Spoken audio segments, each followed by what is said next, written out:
Good morning everyone. तो आज हम बात करेंगे इंटरनेशनल सोलर अलायंस के बारे में।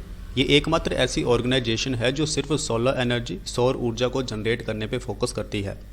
इंटरनेशनल सोलर अलायंस की अगर हम बात करें तो ये एक जॉइंट एफर्ट है भारत और फ्रांस का, ताकि क्लाइमेट चेंज का जो बुरा प्रभाव है उसको कम किया जा सके और सोलर एनर्जी सोल्यूशंस लाया जा सके और उसका ज़्यादा इस्तेमाल किया जा सके। इंटरनेशनल सोलर अलायंस का कॉन्सेप्ट कब हमारे पास आता है? जब पेरिस में 2015 में 21st कॉन्फ्रेंस ऑफ पार्टीज होती है United nation framework convention on climate change की, तो उसमें ये डिसाइड किया गया था दोनों कंट्रीज़ के द्वारा कि हमें इंटरनेशनल सोलर अलायंस को इस्टेब्लिश करना है ताकि हम सोलर एनर्जी सोल्यूशंस ला सकें।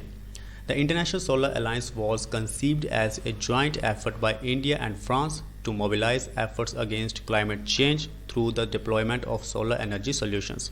It was presented by the leaders of the two countries at the 21st Conference of Parties to the United Nations Framework Convention on Climate Change held in Paris in 2015.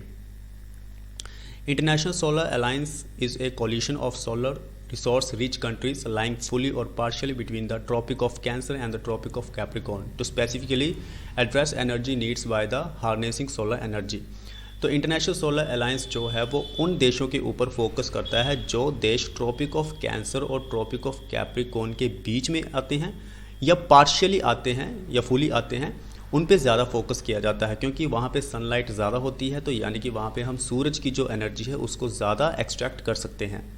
The Paris Declaration establishes the International Solar Alliance as an alliance dedicated to its promotion of solar energy among its member countries. तो Paris declaration है हमारे पास जो focus करता है कि हमें international Solar alliance को establish करना है और सोलर एनर्जी को प्रमोट करना है मेंबर कंट्रीज़ में। कितने मेंबर कंट्रीज़ हैं उसकी भी हम आगे जाके बात करेंगे। अब हम बात करते हैं कि जो सेक्रेटेरिएट है इंटरनेशनल सोलर अलायंस का वो कहाँ पे है? वो भारत में ही है, गुरुग्राम हरियाणा में है। इंटरनेशनल सोलर अलायंस का जो मेजर ऑब्जेक्टिव है वो ये है कि हमें ग्लोबली डिप्लॉयमेंट करना है over 1000 gigawatt of solar generation capacity and mobilisation of investment over United States $1000 billion into the solar energy by 2030। तो आप देख लीजिए 1000 गीगावाट से ज़्यादा हमें जनरेशन करनी है कैपेसिटी, सोलर कैपेसिटी, और हमें $1000 बिलियन का भी इन्वेस्टमेंट करना है।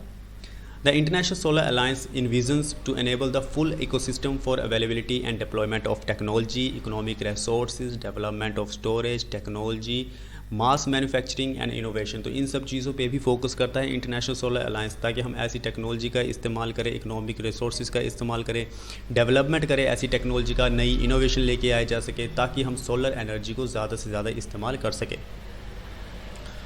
Most of the sunshine countries are poor and least developing. अब ये इंटरनेशनल सोलर अलायंस जो है ये हमारे लिए बहुत इंपॉर्टेंट है क्योंकि जितनी भी सनशाइन कंट्रीज़ है, अब आप देख लेना ट्रॉपिक ऑफ कैंसर और ट्रॉपिक ऑफ कैप्रिकॉर्न में जितनी भी कंट्रीज़ आती हैं ज़्यादातर वो पुअर है या लीस्ट डेवलपिंग है। तो उसलिए हमें क्लाइमेट चेंज को कम करने के लिए, उसके प्रभाव को कम करने के लिए, ताकि उसका जो प्रभाव है, बुरा प्रभाव है, वो पुअर और लीस्ट डेवलपिंग कंट्रीज़ पे ना पड़े, तो इसलिए हमें सनशाइन कंट्रीज़ पे ज़्यादा फोकस करना है और एनर्जी जो है एक्सट्रैक्ट करना है ताकि क्लाइमेट चेंज के प्रभाव को कम किया जा सके। इससे हमारी एनर्जी सिक्योरिटी भी सिक्योर होगी। It will give the desired push towards clean energy when the world is reeling under the impact of climate change due to pollution from energy generating plants like coal. अब हम सभी fossil fuels का इस्तेमाल करते हैं, इतना ज़्यादा pollution होता है, एसिड रेन होती है और भी बहुत सारे नुकसान होते हैं।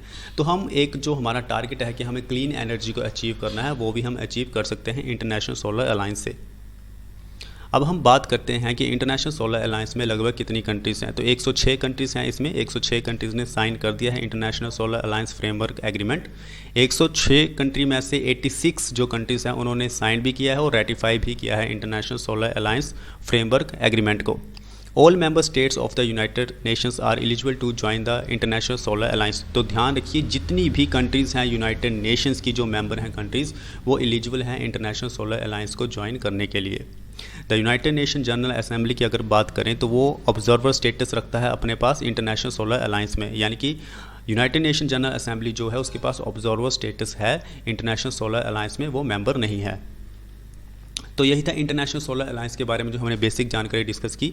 अब कोई भी क्वेश्चन आएगा तो आप कर लेंगे। हमने कुछ इंपॉर्टेंट चीज़ें, इंपॉर्टेंट फैक्ट भी डिस्कस किए हैं। आई एम श्योर कि आप उसे लिख लेंगे या उसे याद रखेंगे, वो डेफिनेटली आपको एग्जाम में देखने को मिलेगा। तो मिलते हैं नेक्स्ट वीडियो में। धन्यवाद।